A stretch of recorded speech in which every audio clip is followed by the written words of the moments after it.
Este seminário trata dos anexos da pele, as glândulas sebáceas e sudoríparas.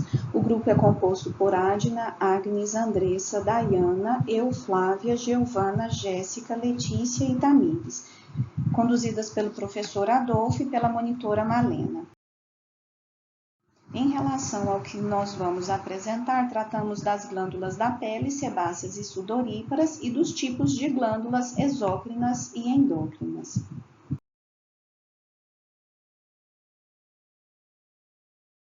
Nesta perspectiva, as glândulas estão localizadas, a sudorípara com a glândula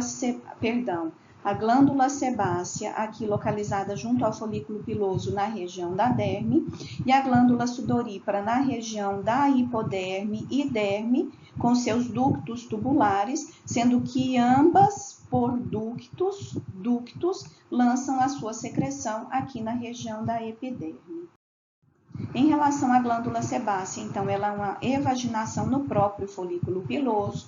À medida que o sebo é produzido dentro dessa célula, depois que ela está completamente preenchida, essa célula se desprende completamente, por isso a sua classificação em alócrina e exócrina, porque a sua condução é feita por ductos, então ela precisa se renovar por processos mitóticos. O sebo tem a função de promover a perca de água excessiva e também lubrificar a pele. Ela está presente em todo o corpo, exceto na palma da mão e na planta dos pés. Aqui nós destacamos um corte histológico, demonstrando que as glândulas sebáceas existem em mais de um número, aqui nesta imagem, 1, 2, 3, 4, vinculadas ao folículo piloso. Em relação à condição clínica, uma situação recorrente é a acne. Ela possui graus variados, ela é um processo inflamatório que acontece no folículo piloso pelo aumento da produção do sebo, que se junta à flora microbiana própria da pele e por isso desenvolve essas inflamações inflamatórias que podem deixar lesões na pele.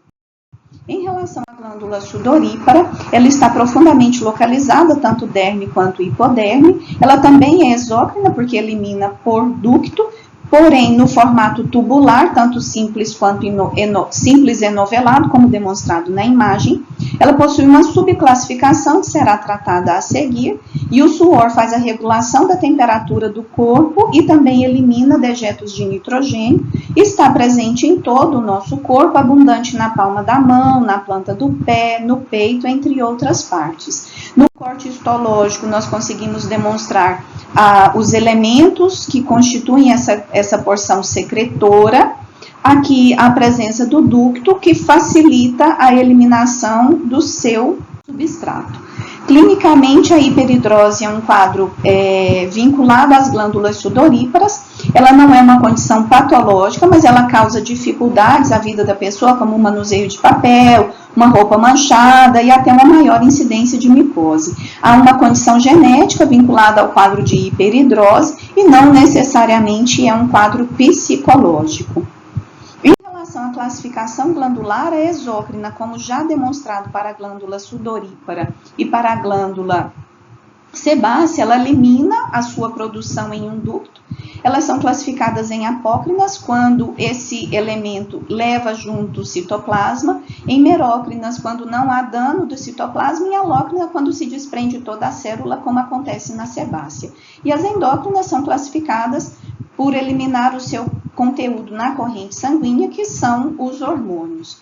Aqui uma demonstração de que o epitélio desenvolve o crescimento de um broto, dando origem ao ducto presente, que se mantém como porção secretora na glândula exócrina, e em relação à glândula endócrina, esse ducto então involui, e a eliminação do substrato da glândula endócrina se faz então por meio dos vasos sanguíneos. Para as écrinas. São estruturas independentes, não associadas ao folículo piloso. Tem uma estrutura tubular espiralada simples e possui dois segmentos, um secretor e um ductal. É por ela que faz a regulação da temperatura por meio de resfriamento, que é resultante da evaporação da água pelo suor na superfície do corpo. Uma sudorese excessiva, ela pode levar à perda de eletrólitos, como o potássio e o magnésio. E também a gente tem a sudorese termorreguladora, que ela ocorre em primeiro lugar na fronte e no couro cabeludo, e depois nas mãos e nos pés. Já em condições de estresse emocional, primeiro você vai ter nos pés e nas mãos e axilas, que é onde vai apresentar os primeiros sinais de sudorese. No segmento secretor, a gente tem células claras que produzem muito glicogênio. Isso indica que elas produzem o componente aquoso do suor. Já nas células escuras, a gente tem retículo endoplasmático rugoso bem desenvolvido e grânulos secretores que secretam glicoproteínas. As células mioepiteliais, elas são responsáveis pela contração dessas células e assim a expressão do suor na glândula. Segmento ductal. Ele continua a partir da porção secretora com padrão espiralado e ele está na epiderme. Ele tem um ducto que é composto por epitélio estratificado cuboide e não possui células mioepiteliais. Glândulas sudoríparas apócrinas, elas são tubulares espiraladas e associadas aos folículos pilosos. A sua conexão com o folículo piloso, ela possibilita a entrada da secreção da glândula já no folículo. Ela está localizada na porção da derme, mais precisamente na epiderme. Ela tem um lúmen mais largo e é nesse lúmen que se armazena o produto secretor. Na porção secretora, ela é composta de epitélio simples e o citoplasma da célula é o eosinófilo. Tem uma secreção do tipo merócrina, que é onde o produto é transportado por vesículas até a superfície da célula. Possui células mioepiteliais que vão facilitar a expulsão desse produto pela célula. A porção ductal, ela é revestida pelo epitélio estratificado cuboide e ela precisa de células mioepiteliais. O ducto ele se apresenta em um lúmen estreito. As apócrinas, elas produzem uma secreção com proteínas, carboidratos, amônias, lipídios e compostos orgânicos. Essas secreções elas variam de acordo com a localização anatômica. Como, por exemplo, na axila, a gente tem uma secreção leitosa e viscosa e sem odor.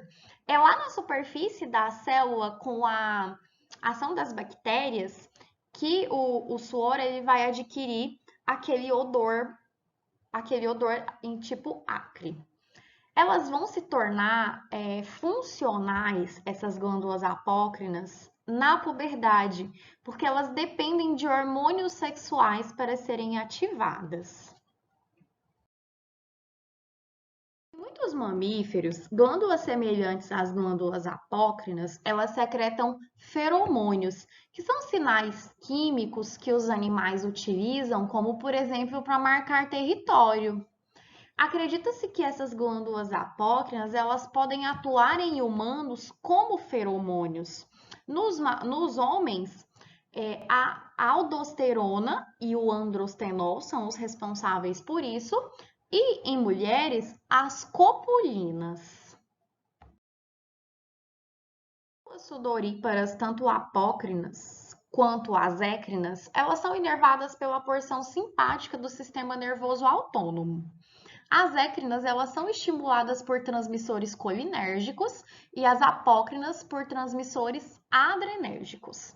As écrinas elas vão responder ao calor e ao estresse, enquanto as apócrinas elas respondem a estímulos emocionais e sensoriais.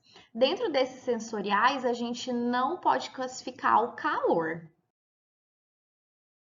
No último slide, a gente tem as nossas referências bibliográficas, que foi o material que a gente usou para produzir o nosso trabalho.